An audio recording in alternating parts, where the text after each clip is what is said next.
Debbie, you're here today after I did your Achilles tendon surgery 11 weeks ago, right? Right.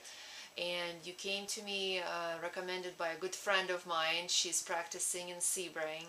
And basically you were sort of in a dilemma because you had tickets to go to Europe and you could hardly walk, right? Right. And I was having so much issues at work that I was getting to the point I was afraid I was going to lose my job. Right, because you're a respiratory therapist, which Right. means they say it's an emergency and you have to literally run. And I know that you work with a lot of doctors, so you've asked at least one of them about the options, and he told you open surgery, and you didn't want to be off your feet for a long time. At least 6 months to a year is what they told me. Yeah, I mean, and it's not that long. It's just it takes really 6 months to start feeling better. So when you came to me, I was sort of excited to tell you that there is another option. And we did that 10x Achilles tendon repair. And remember, I injected those, stem cells, right? And you were able to go on your trip. And you told me that you were all over Europe, walking, biking, hiking. And so how much pain do you have 11 weeks from the surgery? Only just very little pain. I mean, and it's only if I overdo it.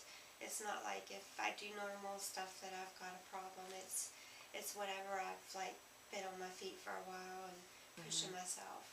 So in terms of, and I love doing this interview because you're a health professional, so you can kind of almost objectively look at it. Do you think you would recommend doing this minimally invasive surgery?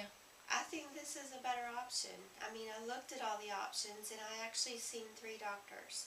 So and the time crunch too, because I'm still working. I'm not retired. Right. I really still want to be very active. Right. And stuff. So this was a better option. Right, because I can tell you, if we did the open surgery, you would not be going to Europe. Not only, I mean, it would not be an option. So 11 weeks for the open surgery, you're just starting to get out of the walking boot, okay? So I think that in my mind, if I was a patient, I kind of always look at it from that perspective. I would do the minimally invasive surgery, and only if it didn't work and I didn't get the relief, I would do the open surgery.